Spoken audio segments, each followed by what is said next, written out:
Confusion और clarity, वो भ्रम से भरा हुआ चित्त बहुत उलझा हुआ, कंफ्यूज्ड माइंड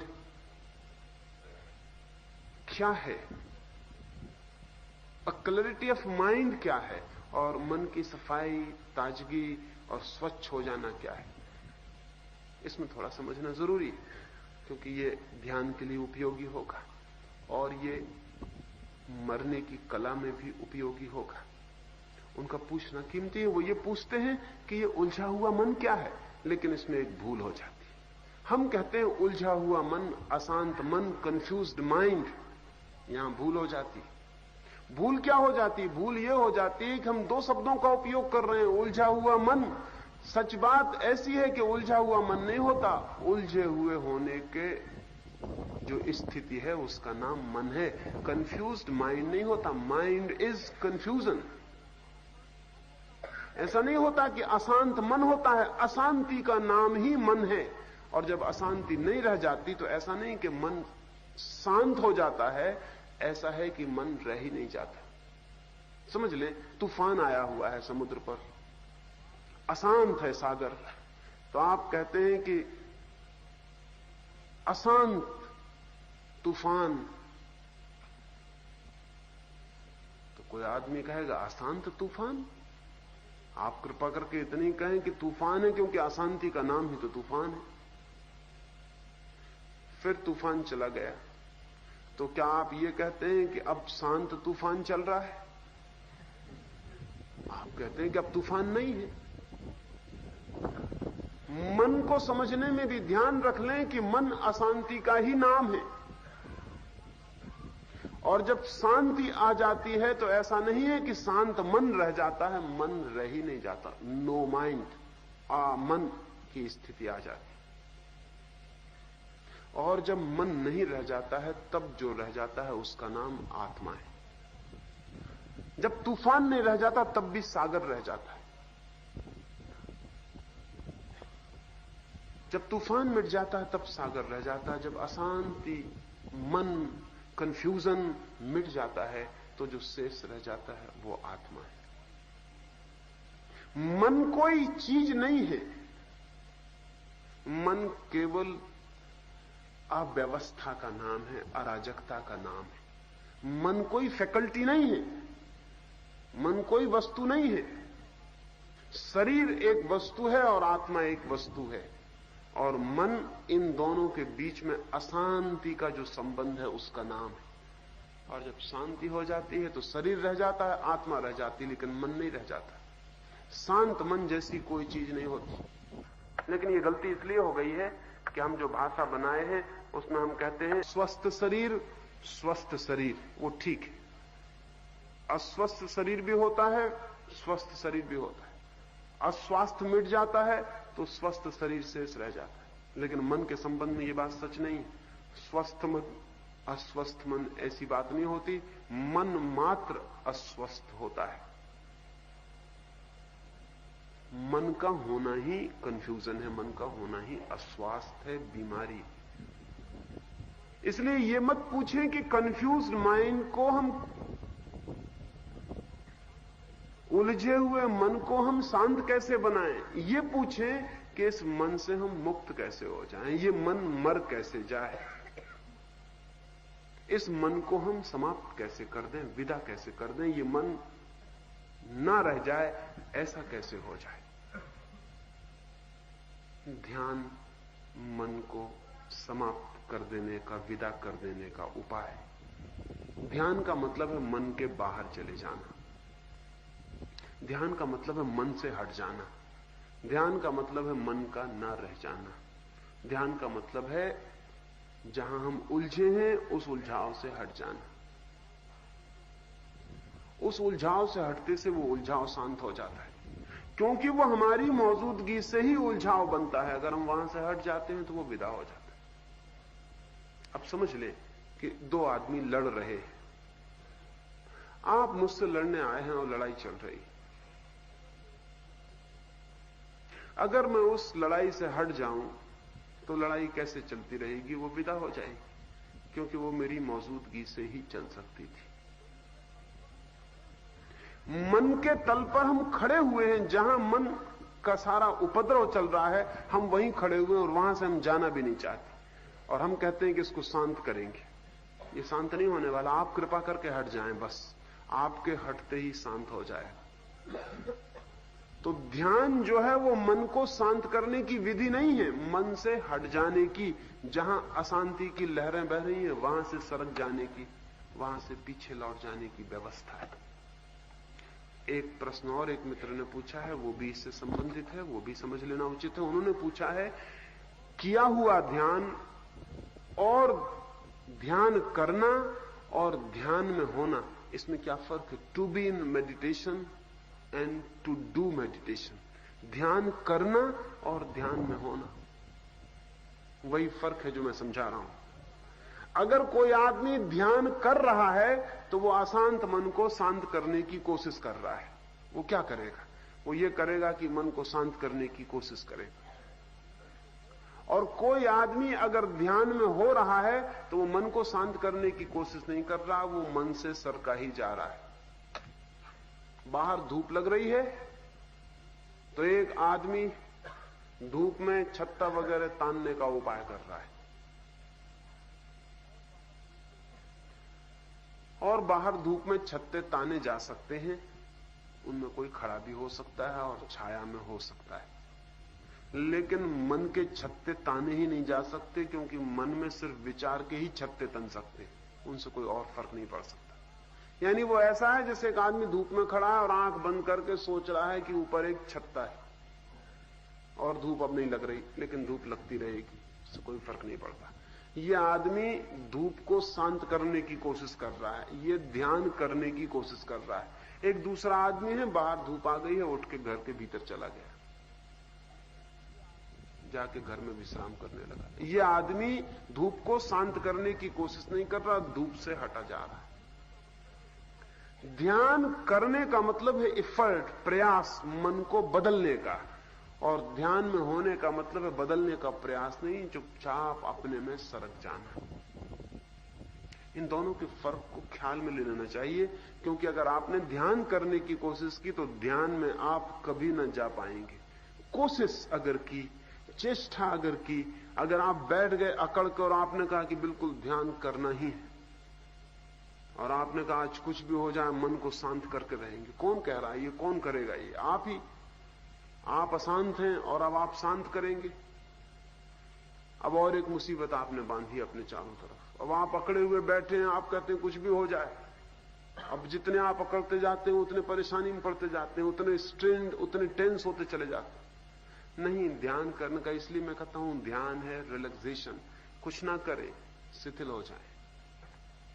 समझ ले, एक छोटे से सूत्र से समझा दूं, वो अंतिम रूप से आप ध्यान में रखना। एक आदमी नदी में तैरता है, तैर रहा है, वो कहता है मुझे वहां पहुंचना है।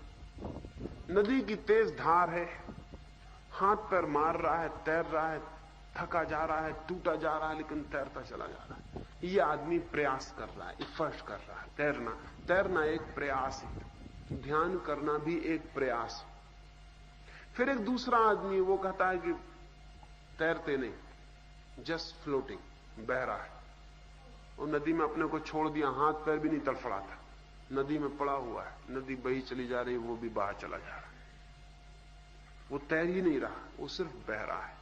बहना प्रयास नहीं है, बहना एफर्ट नहीं। फ्लोटिंग सिर्फ बहना, अप्रयास है, नो एफर्ट है। तो मैं जिस ध्यान की बात कर रहा हूं वो फ्लोटिंग जैसा है, स्विमिंग जैसा नहीं, तैरने जैसा नहीं, बहने जैसा। ध्यान रख ले, एक आदमी तैरेगा और एक पत्ता बह रहा नदी में। देखें जरा एक तैरते हुए आदमी को, एक बहते हुए पत्ते को। पत्ते की मौज ही और है, न कोई तकलीफ, न कोई अड़चन, न कोई झगड़ा, न झंझट। पत्ता बड़ा होशियार है। पत्ते की होशियारी क्या है? पत्ते की होशियारी यह है कि वो नाव पे सवार हो गया, नदी को नाव बना लिया उसने। वो कहता है जहां चलो हम वहीं चलने को राजी, ले चलो। उसने नदी की सब ताकत तोड़ दी, क्योंकि नदी उसका कुछ नहीं बिगाड़ सकती। वो नदी के खिलाफ ही नहीं लड़ता है, वो विरोध में खड़े नहीं होता, वो कहता हम बहते। तो पत्ता बिल्कुल राजा है, राजा क्यों है? क्योंकि राजा बनने की कोशिश ही नहीं कर रहा है, बस बाहर चला जा रहा है, नदी जहां ले जा रही चला जा रहा है। इसको ख्याल न ले लेना, एक पत्ते का बहना। क्या आप भी नदी में ऐसे बह सकते? तैरने का ख्याल भी न रह जाए, मन भी न रह जाए, भाव भी न रह जाए, क्या आप बह सकते हैं? क्या आपने कभी देखा कि जिंदा आदमी डूब सकता है, मुर्दा आदमी नदी के ऊपर आ जाता है? आपने कभी ख्याल किया कि मामला क्या है?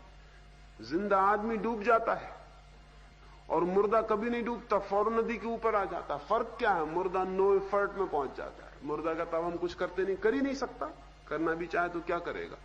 तो नदी के ऊपर आ जाता है, बहने लगता है। जिंदा आदमी डूब सकता है क्योंकि जिंदा आदमी कोशिश करता है, कोशिश में थक जाता है, थकने में डूब जाता है। नदी नहीं डुबाती, लड़ना डुबाता है। और मुर्दे को बिल्कुल नहीं डुबा सकती क्योंकि वो लड़ते ही नहीं, वो लड़ेगा ही नहीं तो उसकी ताकत का सवाल ही नहीं नष्ट होने का। नदी उसका कुछ बिगाड़ ही नहीं सकती, वो नदी में तैरने लगता है। तो मैं जिस ध्यान की बात कर रहा हूं वो तैरने जैसी नहीं, बहने जैसी, बह जाना है। तो इसको जब मैं कहता हूं शरीर शिथिल छोड़ दें, तो उसका मतलब यह है कि शरीर से बहे हम। अब हम शरीर पर कोई पकड़ नहीं रखते, शरीर के किनारे को नहीं पकड़ते, छोड़ दिया, बहने लगे। मैं कहता हूं कि श्वास को भी छोड़ दें, तो अब हम श्वास के किनारे को भी नहीं पकड़ते, उसको भी छोड़ दिया, उससे भी बहने लगे। जाएंगे कहां? जब शरीर को छोड़ेंगे तो भीतर जाएंगे, और जब शरीर को पकड़ेंगे तो बाहर आएंगे। जब कोई किनारे को पकड़ेगा तो नदी में कैसे जाएगा? किनारे पर आ सकता है, बाहर नदी के। और जब कोई किनारे को छोड़ेगा तो फिर किनारे के बाहर तो आ ही नहीं सकता, नदी में ही जाएगा।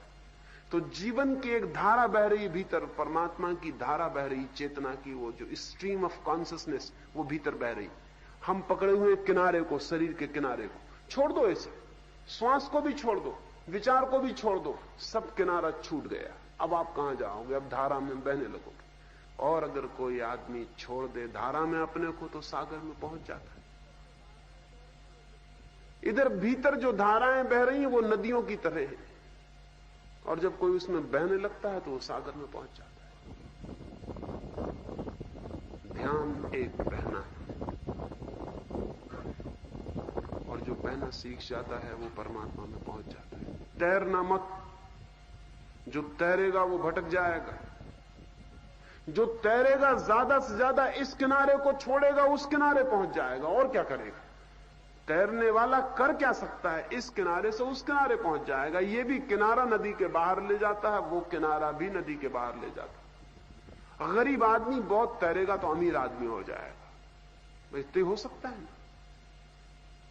और क्या होगा? छोटी कुर्सी वाला बहुत तैरेगा तो दिल्ली की किसी कुर्सी पे बैठ जाएगा, और क्या होगा? लेकिन ये किनारा भी बाहर ले जाता है, वो किनारा भी। द्वारका का किनारा भी उतना ही बाहर और दिल्ली का किनारा भी उतना ही बाहर, उससे कोई फर्क नहीं पड़ता।